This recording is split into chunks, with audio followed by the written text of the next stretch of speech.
tuned in to the 2-Minute Warning, a live stream community conversation pertaining to social and political issues and how we can collectively resolve them.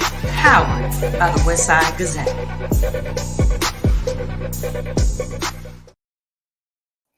Hello and welcome to 2-Minute Warning. The 2-Minute Warning is brought to you by the Westside Gazette newspaper, Broward County's oldest African-American family-owned newspaper. I am your host, Perry Busby, and I am so glad to be joined on this great evening and discussion with my co-host, Mr. David Wright, and our very special guest co-host, Brandon Freeny, the co-founder of Positivity Pays. Brothers, how are you doing tonight? Well, Brother Perry, I am doing outstanding. What about you, Brother Brandon? I'm doing incredible. Today is a great day because I'm alive. Good deal, man. Well, man, I am so excited. I'm excited every week about the show, but it's just something about tonight's show that when you know it's just something that's near and dear to your heart, you really get excited about, and you got some great people to join in a great conversation. But before we start, what hot topics we have going on? I guess we can start with those three letters, AT&T, right? AT&T, where are you? Was that a shock? Were you surprised, Perry? We've been thinking this could happen at any time. As in most cases, I think it is. It was very unexpected. From what I heard, it started maybe at about 3 a.m. Eastern time. And so I woke up to it, and by the time I was getting involved, I heard it had taken up pretty much the southeast and pretty much the south region of the United States. Then it began to spread on from there. So fill a young old man in. I have no idea what has happened with AT&T. I have been inundated with tax season and other things. So what happened? Let's have that conversation first and foremost. Well, today AT&T subscribers lost their mobile service, and that was across several states. As I said, it was primarily in the southeast and southern regions of the state. As we were coming on, I saw a few people on my line feed still saying that they were waiting on service, and that was in Texas. So not sure how many subscribers it is, but I know it is in the several millions. Wow, several millions. And SOS was appearing on these phones, and apparently they were advising folks to use their Wi-Fi or their home internet. Which in my case, I didn't actually have an outage. I could still make and receive calls because of my Wi-Fi service. But if I was mobile or out, a lot of people were impacted by the outage. Yeah. Affected some small businesses who have these bundled services and their landlines are really voice over IP lines. So they're digital lines. So they did not have phone lines as well. So like I said, the ripples ran deep today. Sounds like a lot of credits are going to be given. A lot of prorated stuff happening in the next few days. Right. Yeah. But, again, and the conversation we had earlier was whether or not we could attribute this to any potential attacks or anything of that nature. And, not saying it is, but we can't rule it out. I'll definitely say that. Yeah, well, right now they're not affirming or denying anything. I think the NSA or some of the federal agencies are looking into it, though. I'm sure we'll hear something soon. Right. Okay. In terms of local news, what else do we have going on? Well, this is a busy weekend. You know, we got Sistrunk Festival going on. That's a historic festival here in Fort Lauderdale. The Sistrunk area, 6th Street, the heart of Fort Lauderdale, will be having its annual festival where they honor the first Black doctor here, Dr. James Sistrunk, and the Providence Hospital project that he ran here back in the early 40s and 50s. So being a proud product of that hospital, I got to tell you, it's always a pleasure being in the community and hanging out with our locals, as we say. And then there's the Melton Mustafa Festival, jazz great Melton Mustafa Sr. There's a festival that goes on in Miami annually as well, and they're bringing it back. And it's a 4-day festival where they're doing workshops and trainings and all sorts of things with young musicians, older musicians, and technology. So it promises to be a very exciting event. So a lot of good things going on. David, do you have any idea when the festival started? The Sistrunk Festival? Yes. Oh man, I think we're almost into our 30th year. Don't quote me on that, but we do have a flyer. We'll probably be able to bring that up.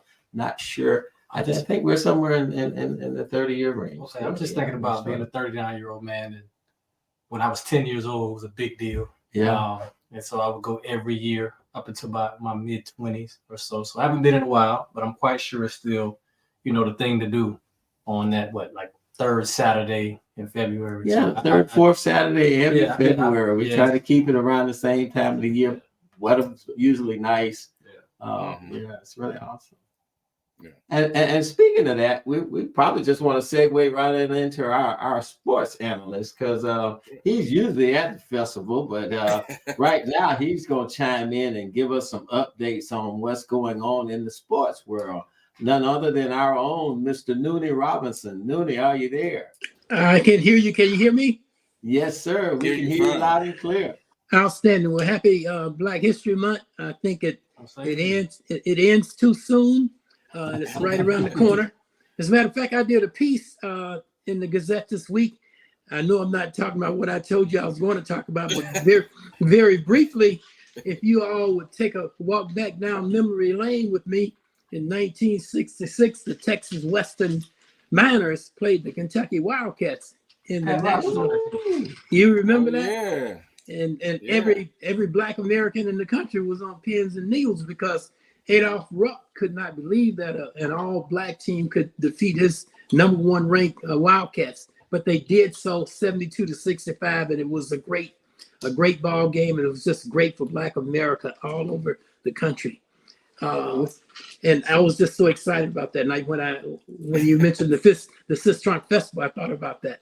I did want to segue into the All-Star Weekend basketball tradition, which has been for fans a pretty good occasion, starting with the rising ball game between the first and second year ball players who are rising stars in the league, and you have the 3-point contest, and then you have a couple of 3-point contests, and this year you also had one between Steph and Sabrina Ionesco.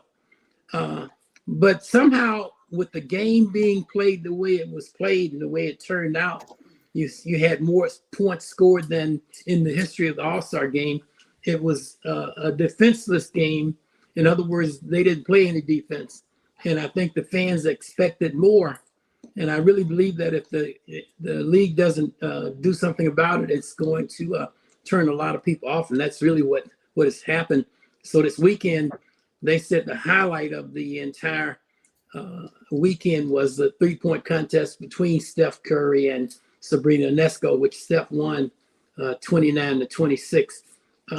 I think we can get back to the way it used to be when Wilt and Bill Russell competed in Oscar Robinson. Before they were given all this money, they played for the pure joy of the game. And I think these guys, it's not they don't love the game, but they're concerned about injury and those big contracts that they've been given. So, but they've got to somehow figure out how you can make it competitive and enjoyable for the fans without jeopardizing the players. And the other thing I wanted to talk about briefly was before you move on, Coach. Before you move on, if I may. Oh yes, if please. I may. Was it so bad that you forgot to mention the slam dunk contest? Was it that bad? It was that bad. You said the 2 3-point contest, the Right. rising stars in the game, and you Right. forgot what used to be. One of the things that everybody wanted to see. I don't think a dunk contest has been good since somebody like Zach LaVine or even way back to Vince Carter. It's been a long, long time. Yeah. I remember when what was his name? Muggsy Bogues. Yeah. About 5'7", won it. It was really exciting then. And you had Dominique going against Michael. Yeah, in the late 80s. Yeah. Right. Yes. Well, it's not the same now, and especially without these props. And I think the young man who won it, McClung, he's a white kid who's in the G League. Yes. Not to take anything away from him, but they've got to just have some athletic players who can just put on a show. And so that was just a mistake. I didn't intend we to leave it. Zion or somebody. I just had to chime in, Coach. I apologize. That's all right. No, I'm glad. I appreciate it. The other, Justin Fields, a little background context. He went to the University of Georgia as a quarterback. For some reason, was not named the starting quarterback and transferred to Ohio State and led them to some really exciting winning seasons. He was drafted #1 by the Chicago Bears. And so for the last 4 years, he has been the starting quarterback. He entered on a bad team, and the team has gotten progressively better. But still, when you're a young quarterback and you're on a bad team, you're going to have bad things happening. Same thing with Bryce Young with Carolina. They're criticizing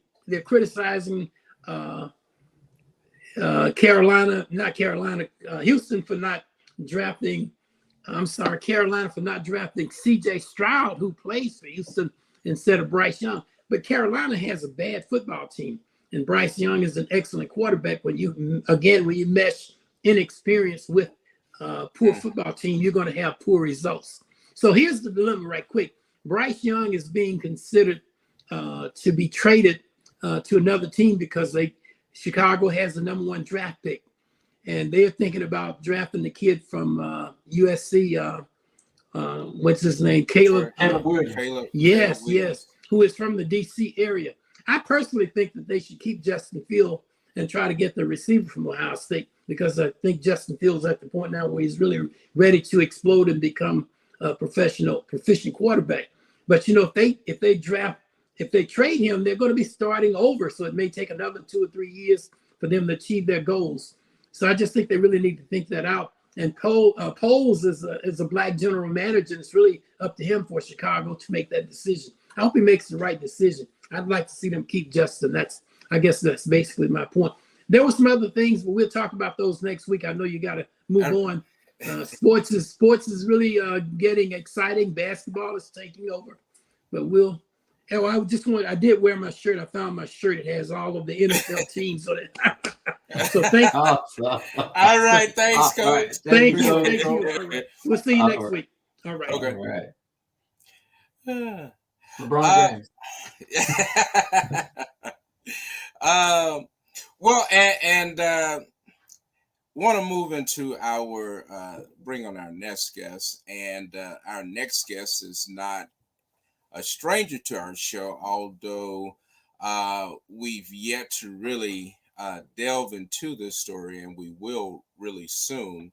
Want to bring on our next guest, Miss Anna Henry. Anna is the mother of a young man, Henry Lee, and Henry Lee is currently incarcerated. The circumstances of his arrest are mired with, a lot to untangle, but right now the one thing is that Henry Lee is not capable of standing trial, and that we know for sure. He has a history of it. And but yet this mother is fighting, and she's fighting with the public defender's office, but also with a team of people who have supported her. And the West Side Gazette has been keen among that, not just in name but in time, with Bobby and another friend of our show, Mona Lisa Weber.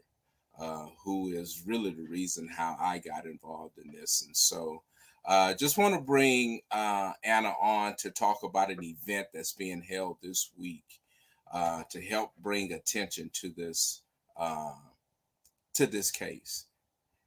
How you doing, Anna? You're on mute. Yeah, How so you doing? these new concepts of technology where you don't want to come in when it's too early or come in when it's too late, so you just stay on mute and put up the church finger, right? Good evening, everyone. Good evening. Good evening. Tell us about the event and tell us where it is and what the purpose that we're doing this weekend. So this weekend it's Black History Month. Happy Black History Month, by the way. We always had this concept where it says it takes a village to raise a child. And this event is basically based on hope for Henry. Because when you take a child who suffers with mental health and put him in an atmosphere where everyone can think outside the box but him, that's an issue. And so Henry's now been incarcerated for 3 years. And like Mr. Perry said, it has been a developing project that we've been trying to really put a lot of hands and feet together. I said foots, feet together to try and walk into this situation and walk out with some answers. And so far we have yet to really grasp the full concept of it. But this event is going to be at Joseph C. Carter Park. I'm going to be basically just bringing the families together and the community together to talk about the good times that they have had with Henry and actually try to get more of the community support in this situation. Because on May 17th, they're trying to send Henry to trial, and Henry's not prepared for this moment. And he's in the main jail now.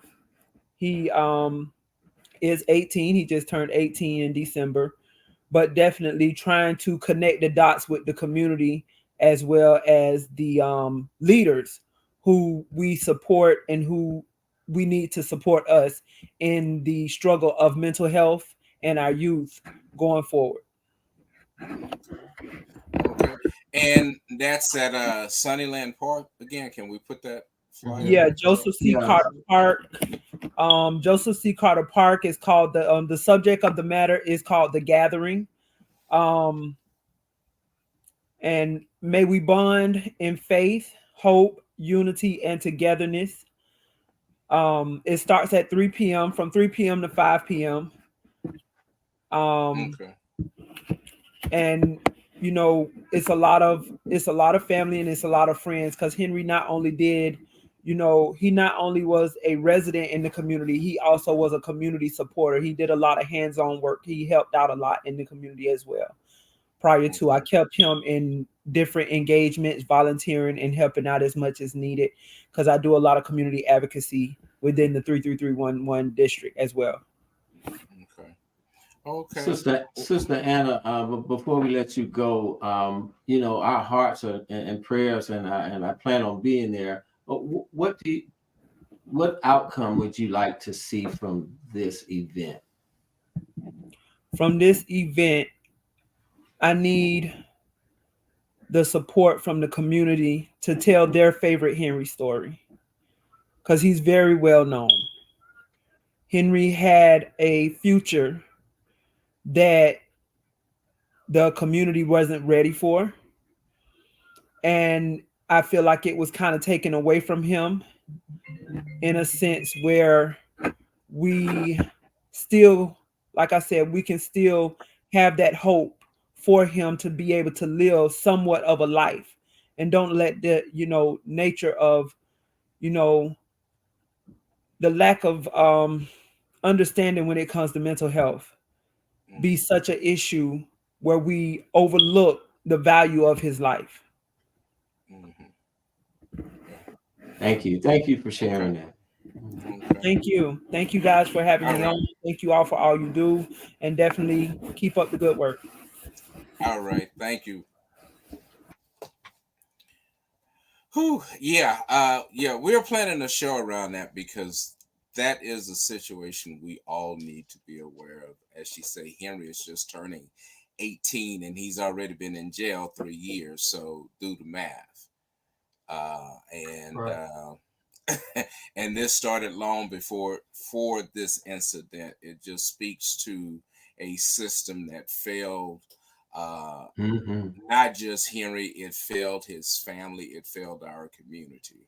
And so and that's why I'm glad we're talking about this issue tonight, because it speaks to the lack of empathy for a system that understands its patients and the people it's supposed to care for. So David, man, I don't want to get sidetracked on that. Let's go, because that's a perfect handoff period, because our next guest, Dr. Randal D. Pinkett, I mean, I'm sure he can speak to this as well as many other things that we're going to continue to talk about tonight. But let me just give y'all a little backdrop on Dr. Pinkett. I'm going to do the short bio, because if I did the full bio, we'd be here till tomorrow. Guys, this guy is just that awesome. I had an opportunity to hear him speak at the Broward County Black Chamber luncheon, their end of the year luncheon last year, and he just blew me away. I walked up to him and told him about the show. I bought a book. I'm like, man, you got to come and share that information with a 2-minute warning. But let me just give you a little snippet about him. Dr. Randal Pinkett has established himself as an entrepreneur, innovator, speaker, author, media personality, and DEI expert who is leading the way in business and technology and equity for all. He is the co-founder and chairman and CEO of BCT Partners, a global multi-million-dollar research, training, consulting, technology, and data analysis firm whose mission is to leverage diversity, insight, and innovation to transform lives, accelerate equity, and create lasting change. Now, if that ain't deep enough for you, I don't know what else to say, but bring the brother on and let him tell it like it TI is. Dr. Randal Pinkett, how are you tonight, sir? I'm blessed, brothers. It's good to be on the program, and thank you for your voices. Thank you for your leadership, and thank you for the invitation. I'm excited for the conversation. Great. So listen, I just wanted to kind of start that bio off. Anything else you want to elaborate on that I may have missed or did not get to? Because there's a lot there. Yeah. Well, the audience should know I'm a lifelong entrepreneur. I started in business at the age of 21 with 3 of my college classmates, and now we are 52 and 51. So if you do the math, we've been together for 30 years in business, 4 Black men. And I'm proud to say that we're not just still together, we still get along after 30 years. And I call us New Edition with no Bobby Brown. Okay. Well, who's right? I think that's me. That's right. There we go. I just wanted you to say it out loud. Okay. And Dr. Pinkett, as we said, this is going to be a discussion, because there, and I want to say to the audience, we cannot miss a moment like this where you have all these handsome Black brothers talking about a subject like data and our community. You don't get this chance this often, and so I am so excited. Dr. Pinkett, I must admit, I knew you pre-2005, and we'll talk about those relationships and how I got to know you. Me and you had an evening together. I'll remind you about it. But I know you've done a lot of work in the community, which is where I met you on the community public computers in community spaces. So how did we get from this community and now driving this workforce, and how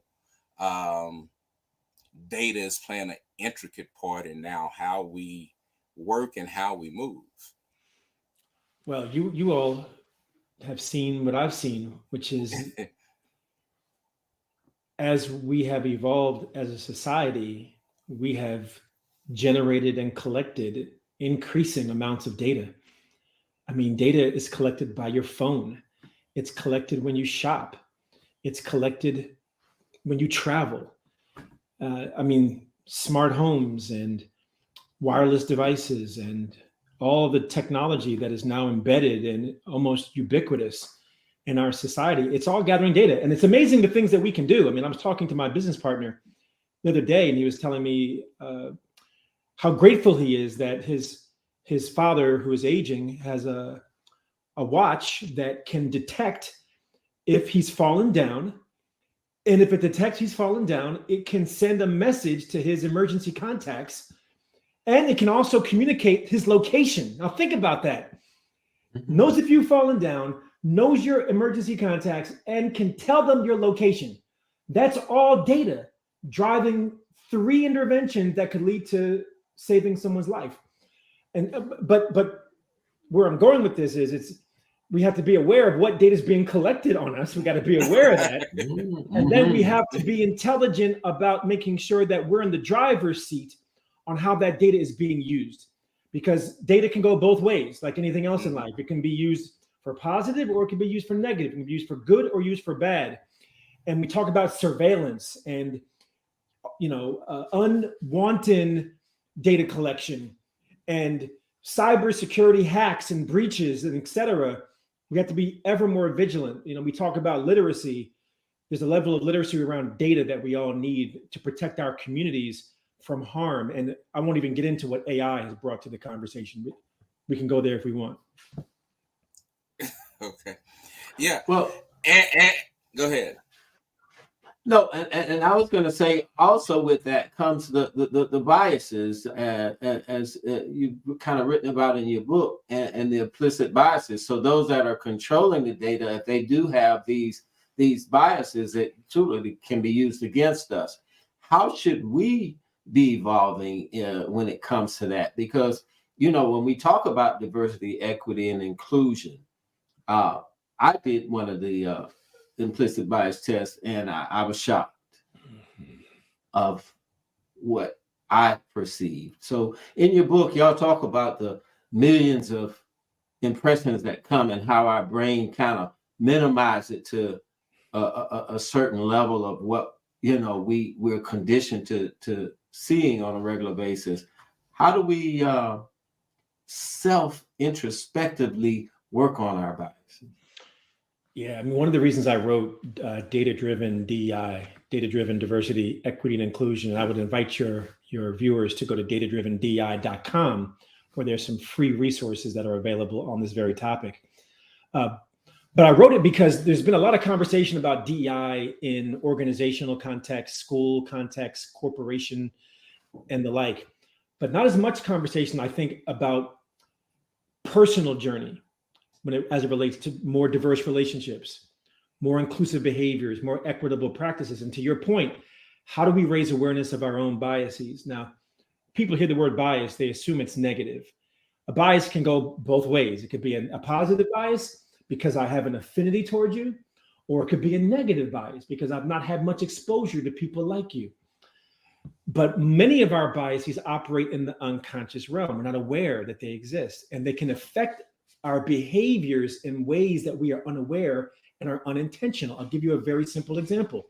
Most people, men and women, have a bias that associates men and boys with math and science and women and girls with the arts.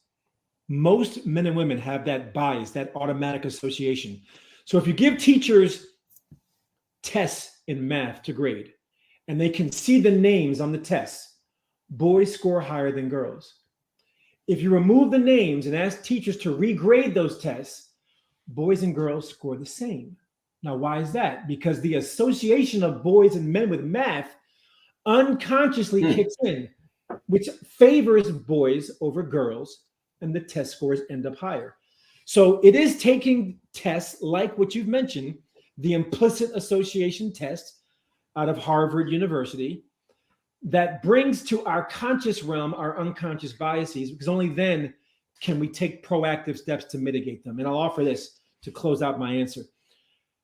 Research and studies have shown among the most effective ways to mitigate bias is simply to interact with people who are different than you. To get out of your comfort zone and engage with people who don't speak the same language, don't come from the same neighborhood, don't eat the same foods, because that exposure mitigates the assumptions you might make about people who are not like you. And so that's a simple step we can all take. Thank you. Absolutely. And Dr. Pinkett, I know as people will say, well, how can data determine DEI? Help us explain just some of the ways in which you use just some general data, from employment data to survey data, to help understand how that bias operates. So let's just take it in the order that you put it out there, the D, the E, and the I. The D, diversity, is the easiest one to measure with data because diversity is all about representation. So I can do a survey, I could run an inventory, I could run an audit to know your representation within your organization at every level, entry level, manager level, executive level, women, men. I can run those numbers relatively easily. It's like running a census.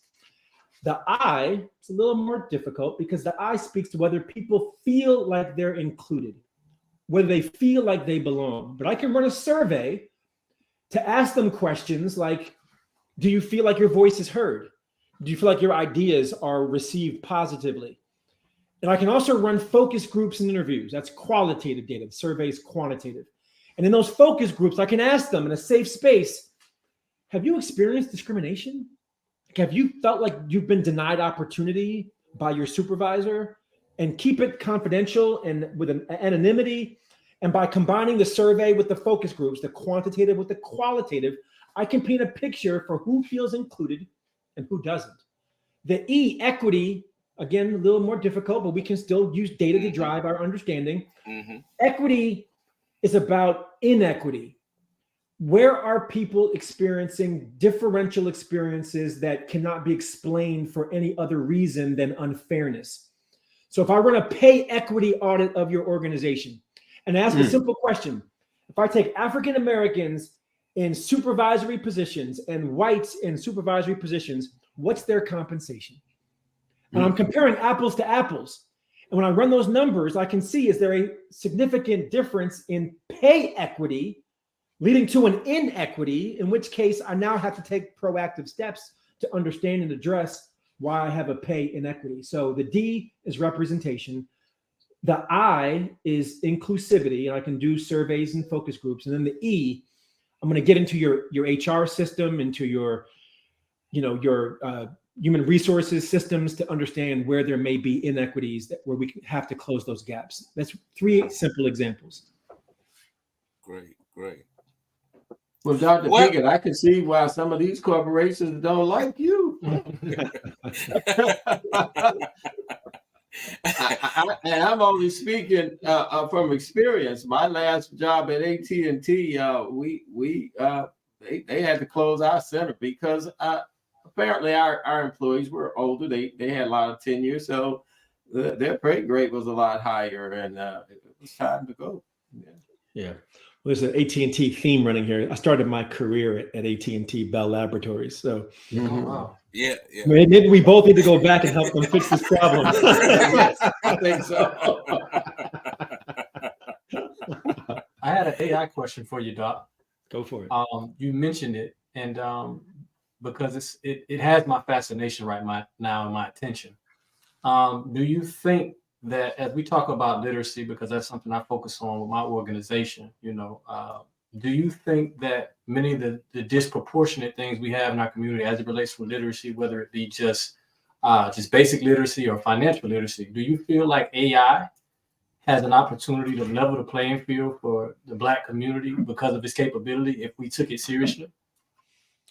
I do. I think of AI as sophisticated decision support. Meaning, if I'm trying to figure out how to solve a problem, whether it's the problem of how to maximize my income, how to seek greater educational opportunity. You know, what's the right class or course for me to take in order to learn a certain subject? I mean, AI, as it gains in sophistication, is becoming quite effective in scaffolding those decisions. Now, not making the decision, but scaffolding it. And if we can harness and develop a literacy ourselves around AI, it can absolutely not only be an equalizer, it can be an accelerator. It can enable us, I think, to not just catch up, but to get ahead of other communities. And I tell young people all the time, I don't care what the technology, you have to be in relationship to that technology as a producer and not a consumer.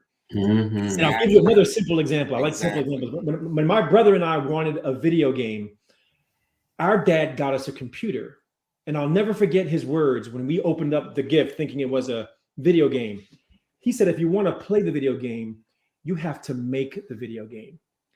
And we were like, dude, is it really that serious? We got to make the game? We got to make the game. And guess what? My brother and I were programming in middle school, designing video games, because we had this doggone computer sitting here. We couldn't play the game, so we figured it out. But it changed our relationship to technology, not just pointing and clicking and downloading, but producing and inventing and innovating. So it should come as no surprise that I run a technology business, because back in middle school, I was producing technology. So we got to be producers of AI and not consumers of AI. And that was the end of the game. Exactly. Okay. Thanks for that, Doctor. Yeah. So Perry, you and I had this conversation, Perry, and you were talking about producing these questions for AI, right? Well, not only that, I think Dr. Pinkett picked up on a great point, and that is how do we make use of these good resources?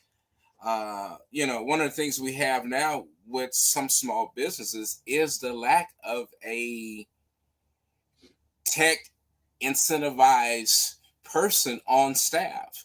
I've always thought that one way we could help our young children understand the technology, understand the discipline of what it takes to work, is not just by McDonald's, it's by helping to serve the small businesses. We have small businesses who have great technology needs, but don't know how to get resources.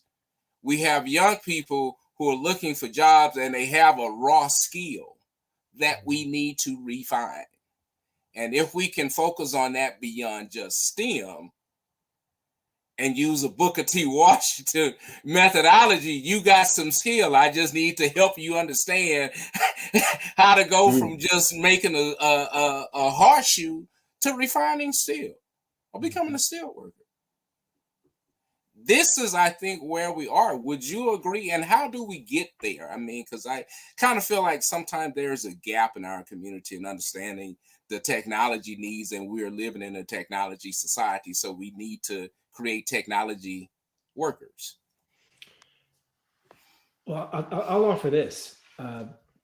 I believe we have got to continue to tap into our young people as entrepreneurs, as business owners. Now, remember my story. I started at 21 rather. And I've had 3 business partners over the course of 30 years. But we had a mastery of technology because we were connected to technology.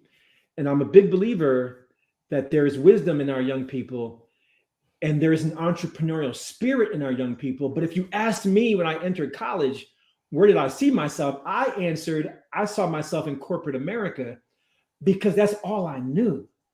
Everyone I knew went on and got a job. Nobody I knew owned a business. It took a childhood friend of mine, Wayne Abbott, who started a company at Rutgers. We were students at Rutgers.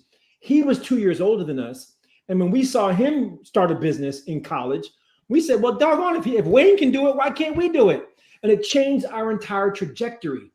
So I think if we can instill not just the entrepreneurial spirit, but the technology wizardry of our young people with the entrepreneurial spirit and bring the wisdom of folks like us to help mentor them and shepherd them, It's no accident that Bill Gates started in college, Mark Zuckerberg started in college, Michael Dell started in college, Yahoo started in college, Google started in college, Kinko started in college, Nike started in college, Pizza Hut started in college, Subway started in college. My first book was Campus CEO, The Student Entrepreneur's Guide to Launching a Multi-Million-Dollar Business, because I believe young people can transform industry and they can transform technology if we just give them a chance. Wow. Can I jump back in because you got me excited. So as it relates to, let me just kind of go back to the literacy point, because what I've realized in my life is that everything we want is on the other side of fear. And a lot of times what I've noticed in the space that I'm in is that the reason why oftentimes our community doesn't take the same risk or have the same information is because they're afraid. You know, I talk about and understand that years and years ago, a lot of those that came before my father, my grandfather, those people might have been taken advantage of as it related to like some financial products or credit. So now they put that mindset in me to say, well, don't you get no credit card, or don't you do this, because they've been taken advantage of and mistreated. And I feel like we have this fear embedded in us, and it goes across industry and it goes across platforms. And now we have this technology where we're already behind, and it's speeding up. How do we get people past the idea of being afraid of data or being afraid of AI? Because the conversation is it's going to take over the world. The conversation is I don't want to touch that. What it's called? Chat? What? What is it? And how do we get people over that hump? Like I said, to be on the other side of fear, because that's what we need and what we want once we're comfortable with things that could help our lives improve. Yeah, I'd offer two thoughts on that. One is we have to be the ones to break those cycles, meaning, to your point, even if it was our parents who delivered the message to us, don't mess with credit cards, put your money under the bed, don't start a business, get yourself a comfortable job. Like, we have to then break that cycle and deliver the message to our children and our mentees and our proteges that there's another path that they can pursue. The number one indicator if you will own a business is if your parents owned a business.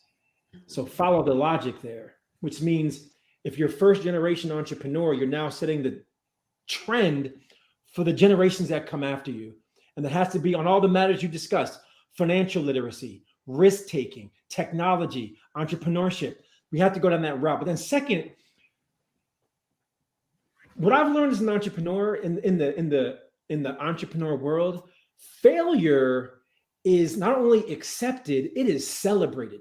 I mean, it's like, if you say you have 2 or 3 failed ventures, they're like, oh, so what's the next one you're going to go after? And what did you learn from those failures?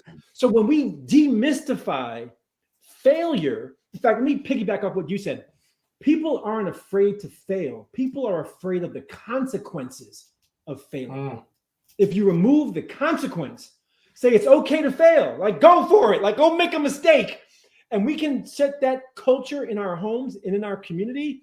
We unleash our innovative power and we overcome the fear because we've normalized it. Watch daddy fail. Let me tell you about how many times I failed. Let me tell you what I learned from the failure and how it made me wiser. And I didn't make that mistake again. Like, that's the story and the narrative we have to tell to overcome the fear. I appreciate that. I think it's more of a lesson rather than a loss. And I think oftentimes we think the failure is a loss, but you don't lose until you stop. That's right. Yeah. Failure is not falling down. Failure is staying down. Right. And there are lessons you can only learn from failing that you cannot learn from success. Right. Right. And so, Dr. Pinkett, what are some of the trends now that we're in this post-COVID? We still have this tug of war between remote work, back to work, but it's also opened quite a big door for those on the service side who are in consulting. Where do you see that continuing to play for minority businesses now, or is it more businesses are still caught in this culture war and afraid to do business except with their own? So let me reel off for you 5 of the future of work trends highlighted by Gartner. For those who don't know Gartner is a research firm that looks at trends and innovations. So, and it ties wonderfully into our conversation today. One of their trends for 2024 is that DEI will not disappear. It will become the way that we work. That's number 1. Number 2, skills will overtake degrees in the marketplace for talent. Skills will overtake degrees. 3rd, to our point a moment ago, AI will create workforce opportunity, not diminish workforce opportunity. And I'll just give a 4th, that they predict that the 4-day work week will go from radical to routine. That's radical unto itself. So so to answer your question, I mean, I think we find ourselves now in a new normal where there is this tug of war between, diversity, equity, and inclusion, or what I call diversity and reversity. And I think that it's playing out now and people are taking sides. But I think that the underlying principles of DEI, which is that it can make you more competitive, it can help you to innovate, it can expand your recruiting, it can deliver value to the bottom line. Like I tell people, you can accept that, or you can move to the 51st state of the union, the state of denial. Like if you want to mess around, you will find out, because your competition will end up having a leg up on you if you want to mess around and find out that you don't want to embrace DEI. So I think DEI is going to become the new normal. In the midst of the tug of war, people will take sides, and I think those who take the side against it, it will be to their peril. I do. Dr. Pinkett, when you spoke at that event last year, you dropped so many nuggets. I think you spoke about the workforce and the population in Africa. We talked about women, and I think something to do with the lack of funding. Can you just bounce off of those 2 topics for a minute? That future workforce, and how do we benefit from that here in the United States? Yeah, I mean, 70% of new entrants to the workplace today are women and people of color. You got to wrap your brain around that. 70% of new entrants are women and people of color. That is a dramatic demographic shift from when I was coming into the workplace. And I think, and there's something to be said of, I remember Earl Graves wrote the book, How to Succeed in Business Without Being White. How's that for a title? The late, great Earl Graves, for those that don't know, the publisher of Black Enterprise Magazine, you all know. And he cited what he thought were the 10 greatest challenges facing Black America. And the list is almost timeless. Number 1 was racism. But number 2 was leveraging our might. Leveraging our might. And he argued that we often underestimate our power, particularly in the collective. So when you think that 70% of new entrants are women and people of color, that is a watershed opportunity for us to capitalize on the power and the economic power, more specifically, that we represent to the economy, to the workplace, to employers, and to shift the narrative that we're out here begging for jobs and asking for people to hire us. We need to be creating our own businesses and hiring our own people and creating our own economic opportunities. So it gets back to our earlier conversation about entrepreneurship. Black businesses tend to employ Black people. So it's simple math. If we create more businesses, we create more jobs, we create more self-sufficient families. End of conversation. So should we then be looking to continue to support or fund our Black businesses? Because it appears the money's not trickling down. We absolutely must. And we have to be very intentional.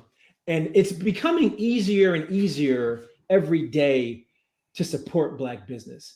30 years ago, you had to go find the Black pages, and you found out that there was a Black-owned, brush manufacturer in Colorado, and you had to be in Colorado to buy their product. Well, those days are gone. You can go online now, and you've got WeBuyBlack.com, and you've got all kinds of information sources, and folks are operating nationally and globally.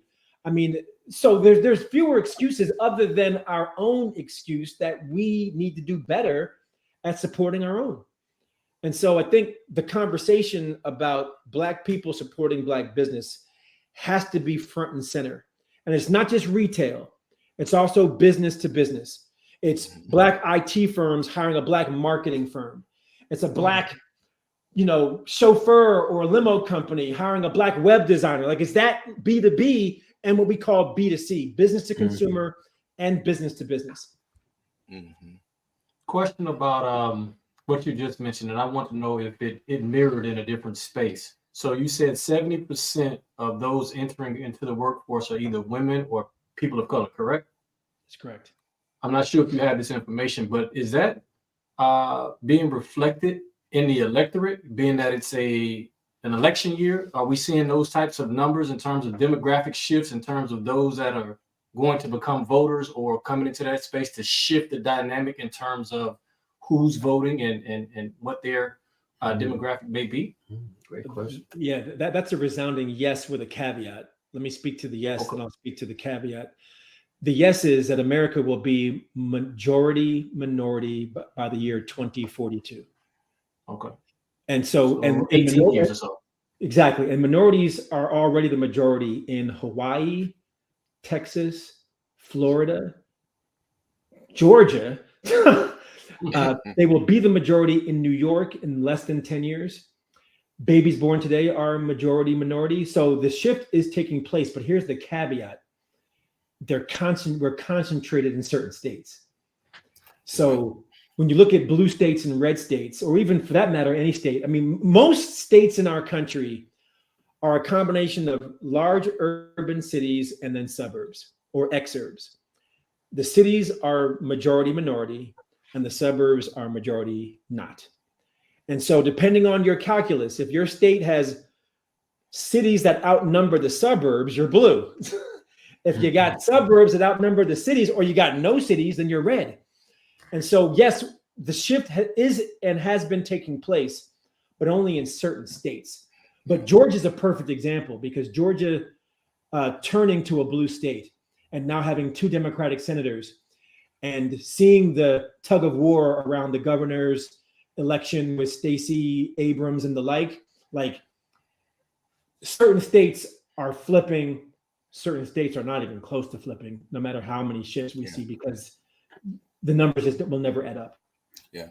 And now that we've gone into this election and taking your principles of that you've used with businesses, one of the things, because I'm very passionate about voter integrity and voter advocacy, is just a lack of tools to help us understand voting on those. And so, one of the things that I really would like to talk to you later about is how is really the open space for minorities on the real business side of voting, where we are not involved at all. And tools such as yours are sorely missed in an unregulated market.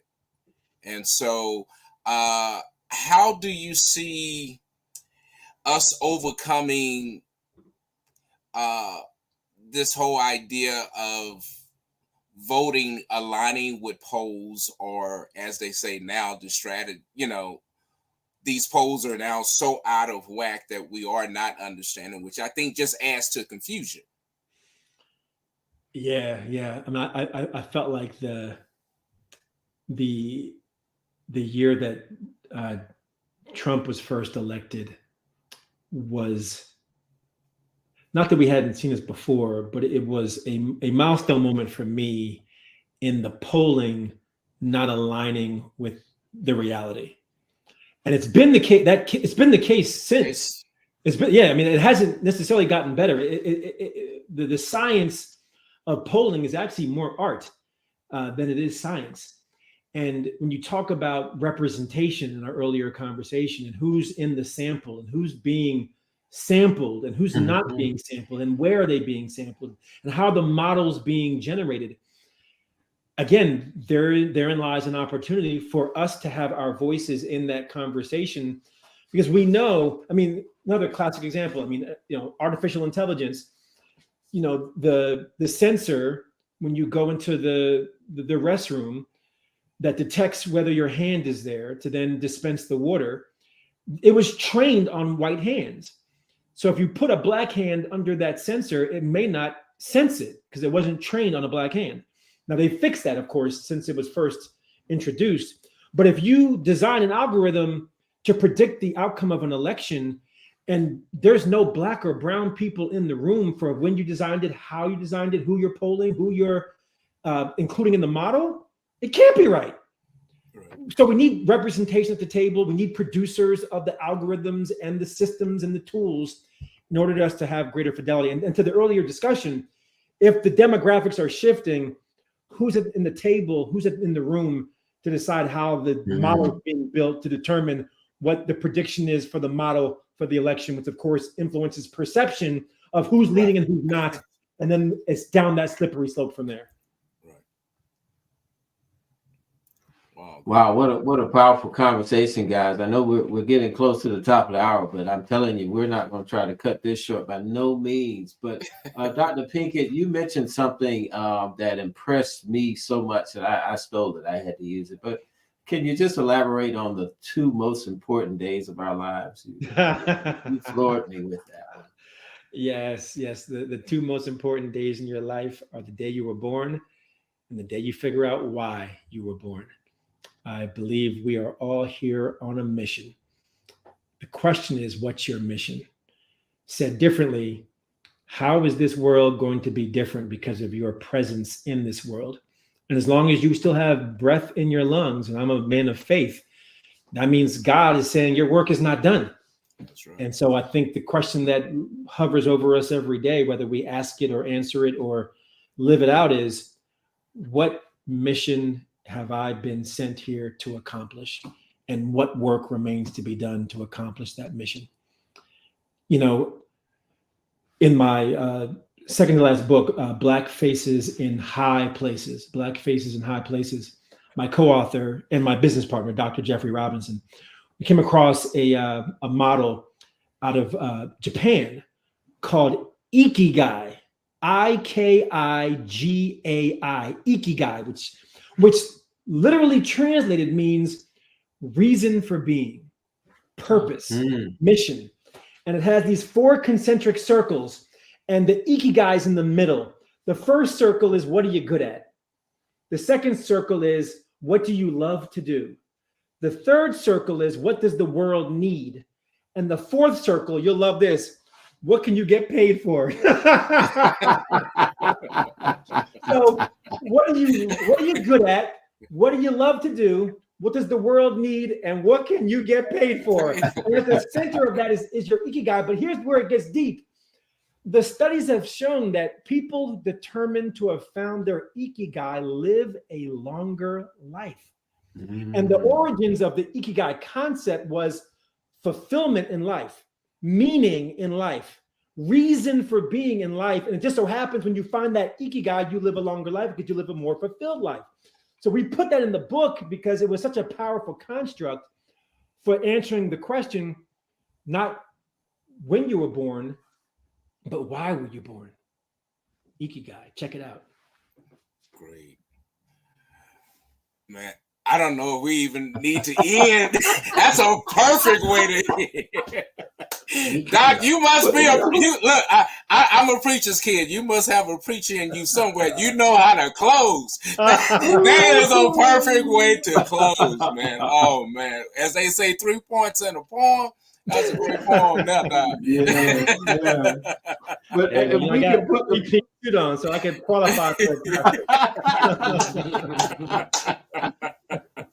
If we can just put the book up for a minute, producers, if we can show the book again. This is Data-Driven DEI, Dr. Randal Pinkett, our guest here for tonight. What an awesome close, Perry. You said it best. Being a PK, he's got his 3-piece suit on. Man. I told y'all I came in a button-down shirt just for the night. I was ready. But on that as well, and I know we hadn't planned that, but Dr. Pinkett, we're going to get 5 of your books, and I want to give one of those to Brandon, because I really wanted you two enterprising brothers to meet. And if there are 4 other people who are interested, we will just ask us. I'm author. I believe in supporting authors. If you ever write a book, you will find out so many people around you don't read. So I help authors get their books out, and this is a book you will want to have, and not just have it on your bookshelf. You'll want to read it and digest it. This is a book for our time, and so I'm Dr. Pinkett. I will get your information, but we're going to sow into you as we sow into others, because this is how this network works. Well, absolutely. Well, again, I'll finish out where I started and say just thank you, brothers, for your voices, for your leadership, and for the invitation to be a part of this dialogue. I appreciate the issues you all are highlighting. I appreciate the work that you all have been doing, and I'd love to come back at some point in the future. It's been a real blessing to be a part of the program. So thank you so much for this opportunity, and I look forward to our paths crossing again in the future. We appreciate you, Doc. And Doc, if you can hold on until we get off screen, before you get off, I do want to share something with you right quick. You got it. I'm here. Okay. And again, that's the Sistrunk Historical Festival going on this weekend, and we're going to close out with that. And also remember on the 24th that we're going to have that Henry project that's going on. We do want to put that up. Hope for Henry. Come on out, community. We need you. We need you. We do need you. Thank you. Thank you, and good night.